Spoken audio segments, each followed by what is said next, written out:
अगर sperm count low है तो हमें क्या करने की ज़रूरत है? क्या हम आईयूआई कराएं या हम लोग आईवीएफ या इक्सी, उससे भी हमारी प्रेगनेंसी हो सकती है।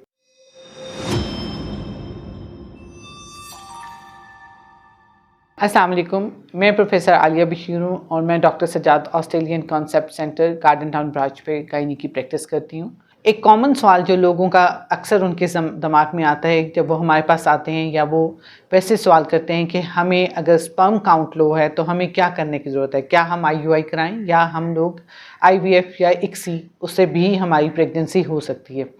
तो सवाल ये जो है ये बहुत वैलिड है और इसका आंसर ये है कि आपकी स्पर्म काउंट के ऊपर डिपेंड करता है कि स्पर्म काउंट एक्चुअली है कितना। नॉर्मली आपके 15 मिलियन स्पर्म्स होने चाहिए पर ml एक मेल के। अब अगर उसमें वो 10 to 15 मिलियन पर ml हैं तो वो माइल्ड इनसफिशिएंसी है।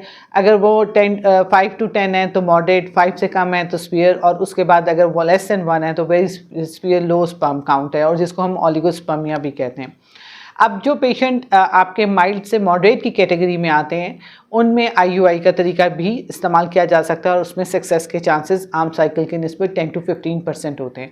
बट लेकिन वो लोग जिनके स्पर्म काउंट बहुत लो हैं या स्वीयर कैटेगरी में या वेरी स्वीयर में आते हैं, उनके लिए आईयूआई कामयाब नहीं होता। उनमें हमें फिर इक्सी ही को ऑफ़र करना पड़ता है क्योंकि इक्सी में हमें मिनिमम नंबर ऑफ़ स्पर्म्स चाहिए होते हैं जिनके थ्रू हम ये काम ले सकते हैं। सो ये अगेन आपका सवाल कि ये डिपेंड करता है इस बात पे कि आपके स्पर्म काउंट कितने हैं। तो इस लिहाज से फिर इक्सी और आईयूआई की अपनी अपनी इंडिकेशंस हैं और इस सारी क्यूरीज़ को हल करने के लिए आप doctor Sajjad Australian concept centre Garden Town पे आके हमसे मशवरा कर सकते हैं। बहुत शुक्रिया, अल्लाह हाफ़िज़।